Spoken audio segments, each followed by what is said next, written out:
22 जनवरी 2024 को अयोध्या में राम मंदिर का उद्घाटन होने जा रहा है। क्या आपको पता है कि इसके पीछे कितने लोगों का संघर्ष है और कितने सालों से संघर्ष चल रहा है? तो आइए जानते हैं। इससे पहले चैनल पर नए हैं तो चैनल को लाइक और सब्सक्राइब कर दीजिए। राम मंदिर के इतिहास में 5 अगस्त 2020 का दिन सुनहरे अक्षरों में दर्ज हो गया। 1528 से लेकर 2020 तक यानी 492 साल के इतिहास में कई मोड़ आए।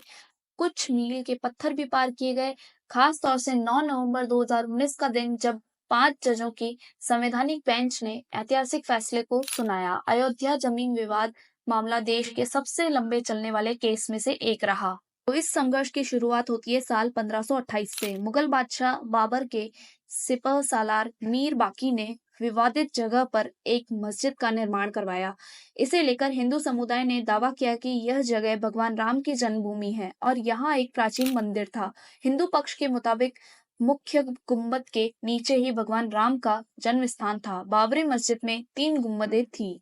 फिर साल 1853 से 1949 तक 1853 में इस जगह के आसपास पहली बार दंगे हुए। 1859 में अंग्रेजी प्रशासन ने विवादित जगह के आसपास बाड़ लगा दी। मुसलमानों को ढांचे के अंदर और हिंदुओं को बाहर चबूतरे पर पूजा करने की इजाजत दी गई।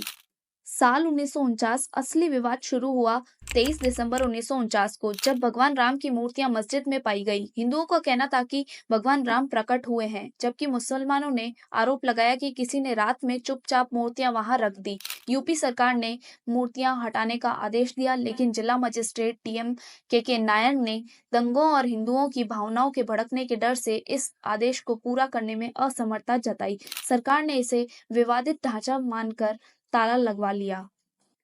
साल 1950 फैजाबाद सिविल कोर्ट में 2 अर्जियां दाखिल की गई। इसमें एक में रामलला की पूजा की इजाजत और दूसरे में विवादित ढांचे में भगवान राम की मूर्ति रखे रहने की इजाजत मांगी गई। 1959 में निर्मोही अखाड़ा ने तीसरी अर्जी दाखिल की।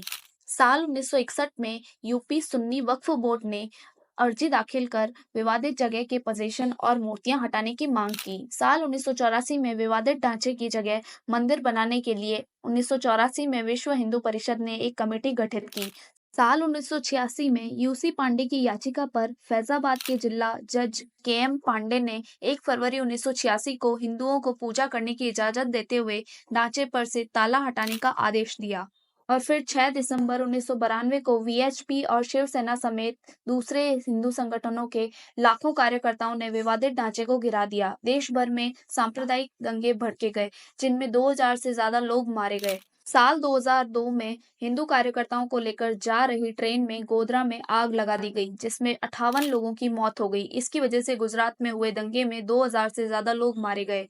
साल 2010 में इलाहाबाद हाईकोर्ट ने अपने फैसले में विवादित स्थल को सुन्नी वक्फ बोर्ड, रामलला विराजमान और निर्मोही अखाड़ा के बीच 3 बराबर बराबर हिस्सों में बांटने का आदेश दिया। साल 2011 में सुप्रीम कोर्ट ने अयोध्या विवाद पर इलाहाबाद हाईकोर्ट के फैसले पर रोक लगाई। साल 2017 में सुप्रीम कोर्ट ने आउट ऑफ कोर्ट सेटलमेंट का आह्वान किया। बीजेपी के शीर्ष नेताओं पर आपराधिक साजिश के आरोप फिर से बहाल किए। 8 मार्च 2019 को सुप्रीम कोर्ट ने मामले को मध्यस्थता के लिए भेजा। पैनल को 8 सप्ताह के अंदर कार्यवाही खत्म करने को कहा।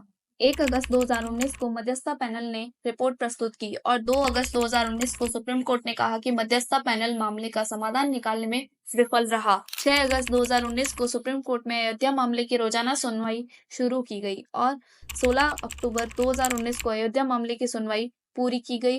सुप्रीम कोर्ट ने फैसला सुरक्षित रखा। 9 नवंबर 2019 को सुप्रीम कोर्ट के 5 जजों की बेंच ने राम मंदिर के पक्ष में फैसला सुनाया और 2.77 एकड़ विवादित जमीन हिंदू पक्ष को मिली। मस्जिद के लिए अलग से 5 एकड़ जमीन मुहैया कराने का आदेश दिया गया। 25 मार्च 2020 को तकरीबन 28 साल बाद रामलला टेंट से निकलकर फाइबर के मंदिर में शिफ्ट हुए और 5 अगस्त 2020 को राम मंदिर का भूमि पूजन कार्यक्रम स्टार्ट हुआ।